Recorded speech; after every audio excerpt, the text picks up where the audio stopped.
Pharmaceuticals के साथ ना सिर्फ सुन रहे हैं बल्कि देख भी रहे हैं हमें। आप हमारे फेसबुक लाइव के थ्रू FM 100 पाकिस्तान और ऑफिशियल फेसबुक पेज प्रोग्राम आप तक पहुंचाया जा रहा है विल्सन्स फार्मास्यूटिकल्स के ताउन से। और आज के प्रोग्राम में हम बात करेंगे हाइपरटेंशन के हवाले से, जिसको साइलेंट किलर भी कहा जाता है। आज हम बात करेंगे sign and symptoms of hypertension. इसके साथ साथ बात की जाएगी कि किस तरह इसका इलाज मुमकिन है। और इस पर बात करने के लिए हमारे साथ प्रोग्राम में एक्सपर्ट मौजूद है। हमेशा की तरह एक डिफरेंट हमारे साथ प्रोग्राम में एक्सपर्ट होते हैं जो बताते हैं कि किस तरह आप अपनी ज़िंदगी में बीमारियों से बच सकते हैं, किस तरह उन्हें कंट्रोल कर सकते हैं, किस तरह आप जो है हेल्दी लाइफस्टाइल अडॉप्ट कर सकते हैं। सो आपको बताती चलूँ, आज प्रोग्राम में हमारे साथ डॉक्टर सुहेल अहमद मौजूद हैं जो कि कंसल्टेंट फिजिशियन है, family clinic Adiala road, Rawalpindi. सबसे पहले तो आपको खुशामदीद कहते हैं। बहुत शुक्रिया मानूर, आपने मुझे स्टूडियोज में बुलाया। मोस्ट वेलकम डॉक्टर साहब। अगर बात की जाए हाइपरटेंशन के हवाले से तो बेसिकली ब्लड प्रेशर होता क्या है और हाई ब्लड प्रेशर क्या होता है? मानूर, बात यह है कि ये एक बड़ी ही कॉमन बात है कि लोग हमारे पास जब आते हैं और ये कहते हैं कि डॉक्टर साहब मुझे ब्लड प्रेशर है और मैं इसका इलाज चाहता हूँ या चाहती हूँ।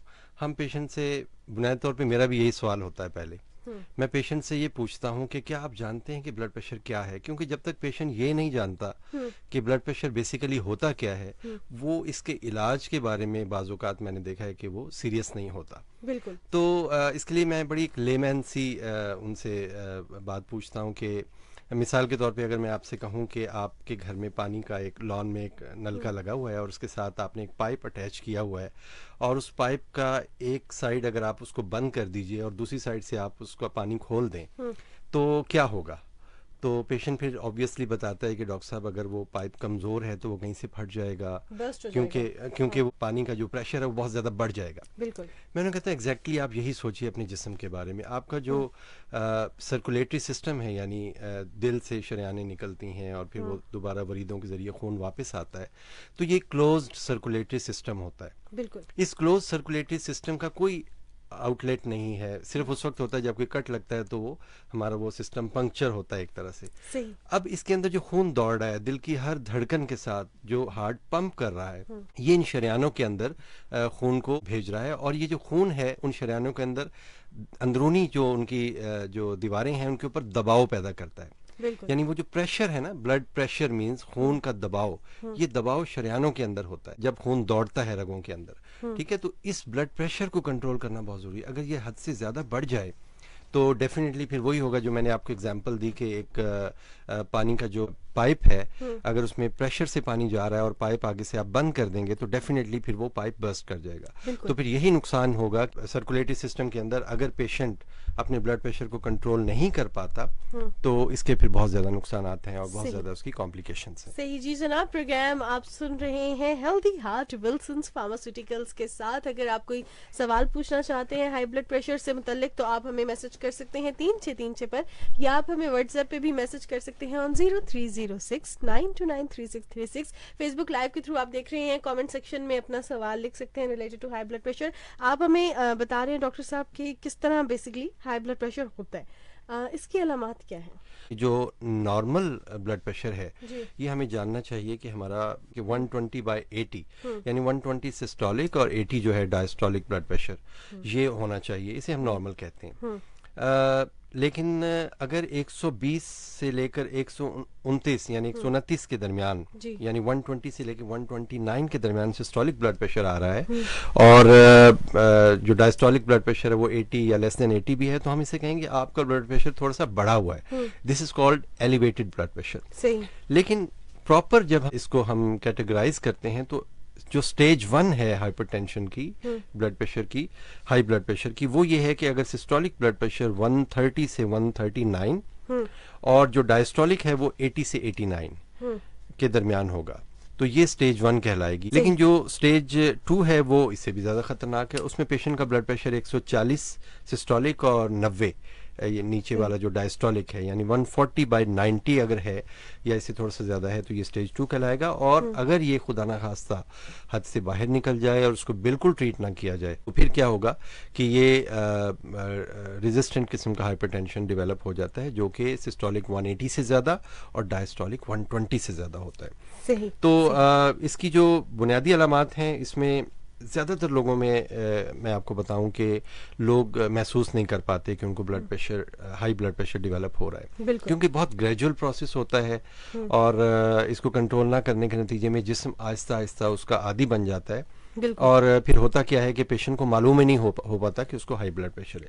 लेकिन उसकी बुनियादी अलामात में ये है कि पेशेंट को बाज़ औक़ात हल्का फुल्का सर दर्द महसूस होगा, बाज़ औक़ात पेशेंट आते हैं हमारे पास कि वो चक्कर उनको आ रहे हैं, उसकी कंप्लेंट करते हैं। बाज़ पेशेंट नज़र के धुंधला जाने की शिकायत करते हैं। कुछ लोग कहते हैं जी कि हमारे कानों में शाई शाई की आवाज़ आ रही है, ठीक है। और कुछ पेशेंट्स कुछ ज़्यादा बड़ी कॉम्प्लिकेशंस के साथ आते हैं, तो उसमें ये है कि असल बात यह है कि इसका पता नहीं चलता जब तक इसको रेगुलरली मॉनिटर ना किया जाए। बिल्कुल, ठीक है। और इसमें यह है कि बाज़ एक्सट्रीम केसेस में जब हमारे पास पेशेंट्स आते हैं तो नाक से ब्लीडिंग हो रही होती है, और इसके अलावा जो ज़्यादा क्रॉनिक केसेस होते हैं उसमें गुर्दों का फेल हो जाना और फिर हार्ट फेलियर वगैरह के अलामात शामिल हैं। लेकिन बुनियादी अलामात वही हैं, सर दर्द होना, चक्कर आना, सांस का फूलना भी इसमें से एक अलामत है। तो ये इन चीज़ों का ख्याल करना चाहिए, ख़ास तौर पर अगर आप ऐसी एज में हैं जो कि जिसमें ब्लड प्रेशर हो सकता है, यानी 40 साल से ज़्यादा। वैसे तो ये हर उम्र में ही हो सकता है। अच्छा। और इसकी बेशुमार के फैमिली में भी अगर हो, या अगर आपको ऑलरेडी कोई कार्डिक प्रॉब्लम चल रहा है, अगर आपको गुर्दों की कोई तकलीफ है, even then you are at risk. तो इसको प्रॉपरली एक मेडिकल चेकअप का ये एक हिस्सा है कि जब भी आपके पास पेशेंट आता है, जैसे मेरे पास पेशेंट आते हैं, तो हम सबसे पहले उसका कोई बेसिक प्रोफाइल सारा देखते हैं। उसको बुनियादी तौर पे हम चेक करते हैं कि आपका जो हार्ट रेट क्या है, आपका ब्लड प्रेशर कितना है, आपका वज़न कितना है। इन सारी चीज़ों से जो पेशेंट का बेसिक फिजिकल एग्जामिनेशन होता है उसमें हमें अंदाज़ा होना शुरू हो जाता है कि पेशेंट किस तरफ जा रहा है। सही। और अगर इसकी वजूहात के हवाले से बात की जाए, बेसिक रीज़न क्या है, स्टार्ट ये क्यों हो जाता है? मैंने जैसे आपको पहले बताया कि बहुत सारे एडल्ट्स में किसी को पता ही नहीं चलता कि हमें ब्लड प्रेशर ज़्यादा हो रहा है, ठीक है। और ग्रेजुअली जो है ना, आहिस्ता आहिस्ता कई सालों के अरसे में ये अंदाज़ा होता है मरीज़ को कि उसको कुछ ऐसा हो रहा है कि उसे डॉक्टर को दिखाना चाहिए। बिल्कुल। इसे तो हम बेसिकली कहते हैं प्राइमरी या एसेंशियल हाइपरटेंशन, जो उम्र के साथ साथ आहिस्ता आहिस्ता होता है और उसका पता ही नहीं चलता, और बाज़ लोगों को जब पता चलता है तो उसका ट्रीटमेंट स्टार्ट कर देते हैं। दिस इज़ प्राइमरी और एसेंशियल हाइपरटेंशन। ये इसकी कोई वजह नहीं होती। जबकि जो दूसरा है वो है सेकेंडरी हाइपरटेंशन। सेकेंडरी हाइपरटेंशन वो होता है कि जैसे कि नाम से जाहिर है कि उसकी कोई वजह उसके पीछे मौजूद होती है, और वो उसमें बेशुमार वजूहात हैं। एक तो सबसे पहले कि अगर आप ओबीज हैं, आपका वज़न बहुत ज़्यादा है, अगर इन केस आप स्मोकर हैं, आप खुदा न खास्ता ऑब्स्ट्रक्टिव स्लीप एपनिया का शिकार हैं, यानी रात को सोते हुए लोगों का सांस रुकता है। आपने देखा होगा बहुत सारे जो ओबीज या बहुत ज़्यादा वज़न की ज़्यादती का शिकार लोग होते हैं, उनको रात के वक्त सोते वक्त सांस में दुश्वारी का सामना होता है, और ये भी एक बहुत बड़ी वजह है ब्लड प्रेशर बढ़ने की, जो कि सेकेंडरी कॉज है। इसके अलावा कुछ जिस्म में जैसे हमारे एक एड्रीनल ग्लैंड्स होते हैं, अगर इनमें खुदा न खास्ता कोई ट्यूमर्स हों तो उसकी वजह से भी ब्लड प्रेशर बढ़ता है, क्योंकि वो ऐसी सिक्रीशंस बॉडी में शामिल करते हैं जिसकी वजह से ब्लड प्रेशर ज़्यादा हो जाता है। ये भी एक सेकेंडरी कॉज है। अगर गुर्दे का प्रॉब्लम है, मिसाल के तौर पे रीनल आर्टरी स्टेनोसिस है, यानी गुर्दे को जो खून मुहैया कर रही है शरेआन, अगर वो तंग हो गई है, उसकी वजह से भी ब्लड प्रेशर बढ़ जाता है। ये भी एक सेकेंडरी कॉज है। थायराइड का एक इशू। थायराइड एक बहुत कॉमन प्रॉब्लम है, और बहुत से लोगों को ये मालूम नहीं होता कि जो थायराइड है, ये बेसिक जो फंक्शन करता है, इसके जो हार्मोन्स हैं, ये बॉडी में इसका एक लेवल मेंटेन होना चाहिए। थायराइड प्रॉब्लम्स के साथ भी लोग आते हैं, ये भी सेकेंडरी हाइपरटेंशन की एक वजह है। इसके अलावा कंजेनिटल कॉजेज भी होती हैं। पैदाइशी तौर पे कुछ ऐसे नुक्स अगर हों तो ब्लड वेसल्स के अंदर, तो उनमें भी ये सेकेंडरी कॉज बनती है। और फिर मेडिसिन बहुत इंपॉर्टेंट है। बहुत सारी अद्वियात हमारे जो लोग हैं वो ओवर द काउंटर जाकर कहते हैं जी कि हमें आप ये दवाई दे दीजिए, और फार्मेसीज भी दवाइयाँ उठाकर दे देती हैं, लेकिन ये जाने बगैर कि इस पेशेंट के लिए ये दवाई ठीक है या नहीं है। तो वो उन दवाइयों में ख़ास तौर पे जैसे कि कोल्ड रेमेडीज़ हैं, यानी कि ज़ुकाम वगैरह के लिए हम जाके स्टोर से दवाइयाँ ले लेते हैं, इनका प्रोलॉन्ग यूज़ जो है ये ब्लड प्रेशर कर सकता है। इसी तरह फैमिली प्लानिंग की जो कुछ अद्वियात हैं, अगर वो डॉक्टर के मशवरे से ना ली जाएं तो वो भी ब्लड प्रेशर कर सकती हैं। बंद नाक को खोलने की जो अद्वियात हैं ये ख़ास तौर पे ब्लड प्रेशर का बायस बन सकती हैं। फिर इसके अलावा कुछ पेन किलर्स हैं, ये भी ब्लड प्रेशर का बायस बन सकते हैं। और कुछ इलीगल ड्रग्स या खुदा न खास्ता नशावर अद्वियात हैं, they are also very dangerous, और ये ब्लड प्रेशर में ज्यादती का इजाफा बन सकती है। सही, आपने ब्रीफली बताया तो है कि किन लोगों को हाई ब्लड प्रेशर का खतरा होता है। अगर इसको एलेबरेट किया जाए तो कौन से लोग हैं जो रिस्क पे होते हैं? मानूर, ऐसा है कि इसमें सबसे पहले मैं डिस्कस करूंगा एज। जो पेशेंट की उम्र है ये बड़ी इम्पॉर्टेंट है। ज़्यादातर लोगों में 40 साल के बाद ब्लड प्रेशर जो है वो आहिस्ता आहिस्ता बढ़ना शुरू होता है, जिसे एसेंशियल हाइपरटेंशन कहते हैं। लेकिन ये किसी भी उम्र में हो सकता है। जैसे कि मैंने आपको ऊपर जितनी भी मैंने इससे पहले जो कॉजेज बताई वो सेकेंडरी हैं। अगर तो कोई सेकेंडरी कॉज मौजूद है तो ब्लड प्रेशर किसी भी उम्र में हो सकता है। लेकिन अगर देखा जाए तो वो लोग जो कि 40 साल से ज़्यादा के हैं और 60s में अब आ चुके हैं, ख़ास तौर पे उनमें ब्लड प्रेशर अक्सर लोगों में पाया जाता है ज़्यादा। मतलब अगर मैं आपसे कहूँ कि जो हमारे यहाँ जो प्रेवलेंस है 2015 के डाटा के मुताबिक हर 4 में से 1 मर्द वो ब्लड प्रेशर का शिकार है, और हर 5 ख़वातीन में से 1 खातून जो है वो ब्लड प्रेशर का शिकार है। दूसरा आ जाता है जो हमारे यहाँ जो मुख्तलिफ रेसेस पाई जाती हैं। मिसाल के तौर पर दुनिया में अगर इसका हम देखें इसकी प्रेवलेंस, तो जो ब्लैक पीपल हैं इनके अंदर ये ब्लड प्रेशर ज़्यादा होता है। जो वाइट पीपल में ब्लड प्रेशर का इम्कान कम होता है। एशियंस में अब ये देखा गया है बहुत ज़्यादा। अब मैं आपको बताऊं बड़ी इंटरेस्टिंग बात कि ये एशियंस में हमारे जो थर्ड वर्ल्ड कंट्रीज़ हैं ये अब 2/3 इसमें पॉपुलेशन ऐसी है, अगर पूरी दुनिया की पॉपुलेशन को देखा जाए, जो कि ब्लड प्रेशर का शिकार है। तो उसमें से 2/3 सिर्फ अंडर डेवलप्ड कंट्रीज़ जो है ना, ये जो हैं इनके अंदर ये पाई जा रही है। इसके अलावा अगर फैमिली हिस्ट्री आपकी स्ट्रांग है, अगर वालिद को वालदा को ब्लड प्रेशर है, तो ये भी एक बहुत बड़ा रिस्क फैक्टर है। इसके अलावा मैंने आपको बताया कि अगर ओवरवेट है, बहुत ज़्यादा वज़न बढ़ा हुआ है, तो ये एक बहुत बड़ा रिस्क फैक्टर है।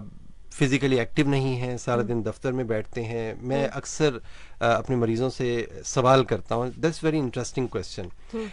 एक पिक्चर मैं आपके सामने पेश करने लगा हूँ। वो पिक्चर ये है कि एक कुर्सी है, एक कमरे में कुर्सी पड़ी हुई है, और उस कुर्सी के ऊपर एक बर्गर पड़ा हुआ है बड़ा हैवी किस्म का, और उसके ऊपर एक कोल्ड ड्रिंक पड़ा हुआ है बहुत, और एक उसके ऊपर सिगरेट की डब्बियां पड़ी हुई है। तो मानूर, आप बताइए इसमें से कौन सी चीज है जो कि ज्यादा नुकसानदेह है?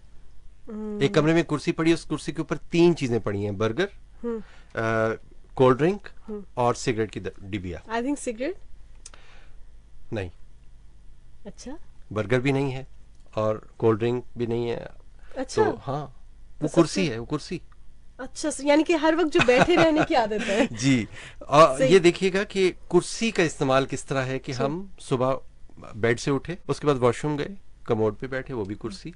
उसके बाद हम नाश्ते की टेबल पर बैठे, कुर्सी पे बैठे। उसके बाद गाड़ी की सीट पे बैठे, वो भी कुर्सी। उसके बाद ऑफिस आ गए, सारा दिन कुर्सी के ऊपर बैठे, ठीक है। उसके बाद घर चले गए, टीवी के सामने बैठ गए सोफे पर, कुर्सी है वो भी, ठीक है। उसके बाद रात को बिस्तर पर जाकर लेट गए। तो हमने एक्सर्शन नहीं की। तो यहीं से कंटिन्यू करेंगे, शॉर्ट ब्रेक के जाने पड़ता है। Stay tuned and stay connected. It's 11:45 a.m. This time check is brought to you by UBL और वेस्टर्न यूनियन के साथ जीते ढेरों इनामात। UBL, where you come first। Alright जी, welcome back in program healthy heart Wilsons pharmaceuticals के साथ, और आप तक ये प्रोग्राम पहुंचाया जा रहा है विल्सन्स फार्मास्यूटिकल्स की जानिब से। डॉक्टर सुहेल अहमद हमारे साथ प्रोग्राम में मौजूद है और हमें बता रहे थे कि रिस्क फैक्टर पे कौन कौन से लोग हैं। सो बेसिकली जिस तरह आपने हमें बताया कि सारा दिन जो हम बैठे रहते हैं। इसके अलावा मानूर, मैं इसमें कंटिन्यू इसलिए करना चाहूँगा कि रिस्क फैक्टर के बारे में बताना सामीन को बहुत ज़रूरी है। इनएक्टिविटी के अलावा जो हम वर्जिश नहीं करते, वॉक नहीं करते, अपने लिए वक्त नहीं निकालते, टोबैको का इस्तेमाल यानी सिगरेट नोशी एक बहुत बड़ा रिस्क फैक्टर है। सिगरेट नोशी ना सिर्फ ब्लड प्रेशर का बायस बनती है, दिल के दीगर अमराज, इसके अलावा कैंसर और बेशुमार मसाइल का बायस बनती है। अच्छा, इसके अलावा हम अपनी खुराक में जो बहुत ज़्यादा सॉल्ट इंटेक करते हैं, नमक का बहुत ज़्यादा इस्तेमाल, टेबल सॉल्ट जिसे कहते हैं, एक बहुत ही बड़ा फैक्टर है। मैं यही कहूँगा कि सॉल्ट की जो एक मुनासिब मिकदार है उसका मॉडरेट इस्तेमाल जो है वो घरों में करना चाहिए। एडिड सॉल्ट का बिल्कुल इस्तेमाल नहीं करना चाहिए, दिस इज़ वेरी इंपॉर्टेंट। और इस पे अब तो बहुत ज़्यादा रिकमेंडेशंस ऐसी आ चुकी हैं कि सॉल्ट जो है पूरे दिन में कितना इस्तेमाल करना है, मतलब चुटकी भर से ज़्यादा आप सॉल्ट जो है इस्तेमाल ना करें। खानों के अंदर बहुत कम नमक वाले खाने आप इस्तेमाल करें, और इसमें इस तरह की चीज़ें इस्तेमाल करें जो कि आपको सॉल्ट का मज़ा तो दें लेकिन आप सॉल्ट ना उसमें डालें। मिसाल के तौर पे आप सिर का इस्तेमाल कर सकते हैं, लीमू का इस्तेमाल कर सकते हैं, कुछ ऐसी चीज़ इस्तेमाल कर लें जिससे आपके खाने का लुत्फ़ अच्छा हो जाए लेकिन आपको नमक की ज़रूरत ना पड़े। इसके अलावा अगर आपके खुराक में पोटेशियम की बहुत कमी है, तो चूंकि पोटेशियम जो है ये सोडियम को साथ रेगुलेट करता है बॉडी में, तो पोटेशियम की कमी की वजह से भी आप ब्लड प्रेशर का शिकार हो सकते हैं। और इसके अलावा खुदा ना खास्ता अगर अल्कोहल या शराबनोशी है वो भी बहुत नुकसानदेह है। स्ट्रेस एक ऐसा फैक्टर है, ये हमारी लाइफ में बहुत ज्यादा अब दाखिल हो गया। बिल्कुल बिल्कुल, हम हर वक्त एक भाग दौड़ के अमल में रहते हैं और हम अपने लिए, अपने रिलैक्सेशन के लिए कोई टाइम नहीं निकालते, अपनी फैमिलीज के लिए टाइम नहीं निकालते। तो इट्स अ ग्रेट फैक्टर जो कि कंट्रीब्यूट करता है किसी को ब्लड प्रेशर हो जाने में।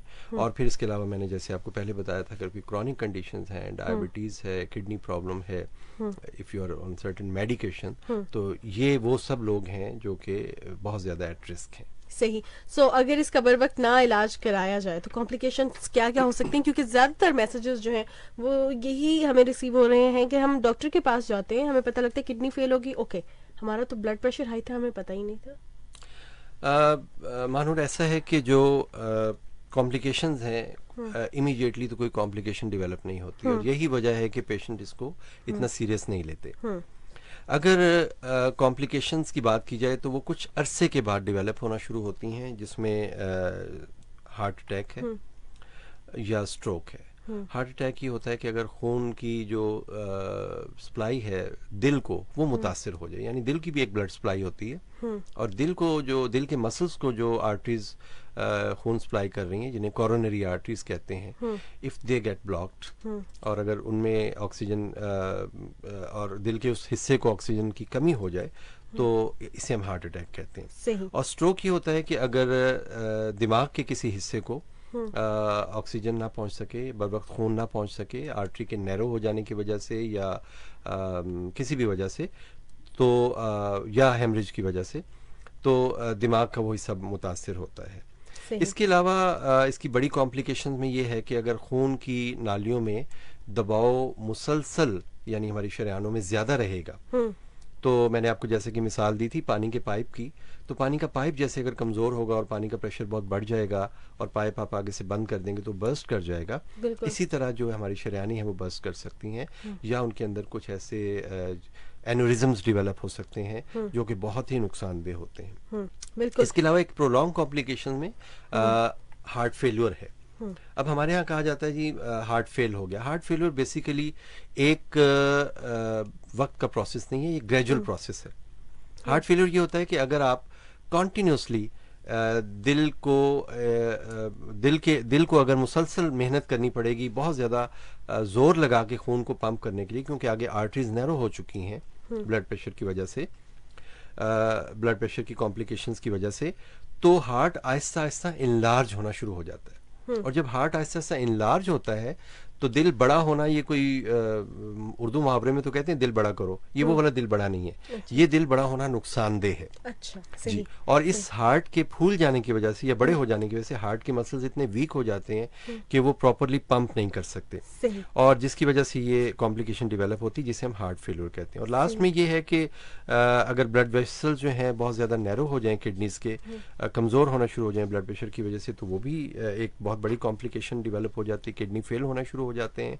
और इसके अलावा फिर ये है कि मरीज में ब्रेन पे जो इसके इफेक्ट्स होते हैं, उसमें भूलने की आदत उसे बढ़ जाती है, मेमोरी लॉस होना शुरू हो जाता है, मेटाबॉलिक सिंड्रोम है, लॉट ऑफ अदर कॉम्प्लिकेशंस। लेकिन इसमें और विजन लॉस बहुत इंपॉर्टेंट है। ब्लड प्रेशर अगर क्रॉनिकली बहुत ज़्यादा इंक्रीज्ड है और उसको कंट्रोल नहीं किया जा रहा तो बिनाई पे बहुत ज़्यादा असर पड़ता है। तो दीज आर फ्यू कॉम्प्लिकेशंस। सही। और अगर इसकी डायग्नोसिस के हवाले से बात की जाए तो किस तरह इसकी तशखीस की जाती है? महानूर देखिए, डायग्नोसिस तो बहुत आसान है। मैंने आपको बताया कि अगर हम लाइफस्टाइल मॉडिफिकेशन कर लें और कुर्सी का इस्तेमाल कम कर दें और अपनी टांगों को हम जहमत दें कि हम रोज़ाना कम से कम आधा पौना घंटा अपने लिए निकालें वॉक करने के लिए, और अपना एक एक्टिव लाइफस्टाइल रखें, फैट्स, चिकनाइयों और नमक से बहुत परहेज करें, सब्जियों और फलों का इस्तेमाल करें, तो हमें शायद ब्लड प्रेशर की डायग्नोसिस की ज़रूरत ही नहीं पड़े। बिल्कुल। लेकिन मैंने आपको बताया कि देयर आर सर्टेन पीपल जिनको रेगुलर चेकअप में देखना चाहिए। तो उसके लिए सबसे आसान है कि ब्लड प्रेशर के जो ऑपरेटर से जो मर्करी स्फिग्मोमैनोमीटर होता है, ये बहुत मुफीद है। इससे ब्लड प्रेशर जो है इसकी तशखीस की जाती है। 1, 2, 3 रीडिंग्स के बाद पेशेंट को बता दिया जाता है कि आपको ब्लड प्रेशर है।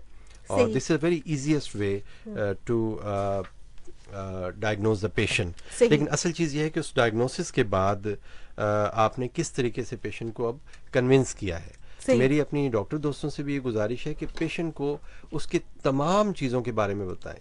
अच्छा, उसको उसकी जुबान में समझाएं, बिल्कुल उसकी जुबान में बताएं कि अगर आप ये नहीं करेंगे, अगर आप इसको कंट्रोल नहीं करेंगे with the help of lifestyle modification, और if you need any medicine, इस मेडिसिन को आपने छोड़ना नहीं है। हमारे यहाँ मानूर एक अजीब कॉन्सेप्ट है, पेशेंट आके कहता है कि डॉक्टर साहब अगर ये मैंने एक बार शुरू कर ली मेडिसिन, ये तो लग जाएगी, सारी जिंदगी ये तो सारी जिंदगी खानी पड़ेगी। तो मैं एक मिसाल देता हूँ, तो मैं कहता हूँ कि आपके घर में एक खतरनाक जानवर है, ठीक है, मिसाल के तौर पे एक बैल है, और वो आपको जो है वो कुछ नुकसान नहीं दे रहा, लेकिन वो आपके लिए फायदेमंद बहुत है। आप उसको रोजाना आपकी ड्यूटी के आपने उसके गले में रस्सी बांधनी है, और वो आपकी सारी जिंदगी आपका फायदा भी करता रहेगा, और आप रोजाना रस्सी भी बांधते रहेंगे, आपका नुकसान कोई नहीं होगा। लेकिन अगर आप उसे छोड़ देंगे तो आपके सहन की सारी चीजें रात को तबाह कर देगा। In the same way you have to take medicine for your blood pressure for the whole life, ताकि आपके दिल को नुकसान ना हो और आप सारी जिंदगी खुशो खुरम और सेहतमंद गुजार सकें। सही। Since we have very short time left, तो let's move towards the treatment of high blood pressure. Treatment क्या है इसका, किस तरह इसका इलाज किया जाता है? ट्रीटमेंट के लिए बहुत सिंपल सी बात है, लाइफस्टाइल मॉडिफिकेशन सबसे पहले इम्पॉर्टेंट है। हमें एक्टिव होना है, हमें एक्टिव होना है, हमें एक्टिव होना है, हमें आइडल नहीं बैठना। हमारी यंग जनरेशन भी मैंने देखा है बहुत ज़्यादा अब आइडल हो चुकी है। घरों में लोग बाहर निकलना पसंद नहीं करते। मैं उन्हें कहता हूँ कि अपनी छत के ऊपर वॉक कर लें। ख़वातीन को ही मैं मशवरा देता हूँ कि आप घर में एक कमरे से तीसरे कमरे तक आप सिर्फ चक्कर ही लगाती रहें, तो आप दिन में 50, 60, 100 चक्कर लगाएंगी तो आपकी एक्टिविटी हो जाएगी। ठीक है, you have to be active. अगर आप बैठे हैं तो बैठे बैठे भी आप अपनी टांगों को मूव करते रहें। अगर आप अपने ऑफिस में हैं तो आप फोन करने के बजाय दूसरे ऑफिस में जाके उस शख्स से बात कर लें। कॉलेजेस में, यूनिवर्सिटीज में एक्टिविटी मस्ट है। तो पहले तो लाइफस्टाइल मॉडिफिकेशन है। दूसरे नंबर पे ये कि there are certain medications according to guidelines जो है, लेटेस्ट गाइडलाइंस जो है, मरीज को ये अद्वियात तजवीज़ करते हैं। वन शुड अंडरस्टैंड कि ये मेडिकेशन है, ये लाइफ लॉन्ग है। अनटिल अनलेस कि आप अपने आप को इतना फिट ना कर लें कि आपका बीपी लो होना शुरू हो जाए, तो फिर definitely I would be the first doctor जो मैं कहूँगा कि आप अपनी दवाई बंद कर दें। लेकिन ऐसा होता नहीं है। You have to take this medication for the whole life. Resistant hypertension ज़्यादा ख़तरनाक है, और खुदा ना करे कि कोई पेशेंट उस स्टेज तक पहुँचे। That is very difficult to treat actually. अभी से अपनी लाइफस्टाइल मॉडिफिकेशंस कर लें और एक्टिव हो जाएं लाइफ में, और खुराक पे खास तवज्जो दें, जंक फूड से परहेज करें, स्मोकिंग क्विट कर दें, तो इंशाल्लाह उनको ब्लड प्रेशर नहीं होगा। बिल्कुल। At the end of the program doctor साहब क्या मशवरा देना चाहेंगे? मेरा मशवरा यही है, जैसे कि मैंने प्रोग्राम के दरमियान में भी यही कहा कि we have to be very careful about life. ज़िंदगी बहुत कीमती है, और ये ज़िंदगी हमें एक बार मिलती है। इस ज़िंदगी की केयर हमें इसी तरह करनी चाहिए कि जैसे ये एक अमानत है हमारे पास। और आप जानते हैं कि जब ज़िंदगी है और सेहत है तो सब कुछ है। अगर सेहत नहीं है तो फिर ये ज़िंदगी भी एक तरह से बोझ बन जाती है। बिल्कुल, जान है तो जहान। जान है तो जहान। बहुत शुक्रिया डॉक्टर साहब, आपने अपना कीमती वक्त हमें दिया, बहुत अच्छी बातें बताई, बहुत डिटेल्ड वे में इसका ट्रीटमेंट भी बताया। होपफुली हमारे लिसनर्स ने ये चीज़ें गौर से सुनी होंगी, वो अमल करेंगे, थोड़ी सी वॉक को अपने लाइफस्टाइल में लाजमी शामिल करेंगे ताकि वो हेल्दी रह सकें। सो बेसिकली ये प्रोग्राम आप तक पहुँचाया जा रहा था विल्सन्स फार्मास्यूटिकल्स के तावन से। आज के प्रोग्राम से इतना ही। आज हमारे साथ प्रोग्राम में डॉक्टर सुहेल अहमद मौजूद थे।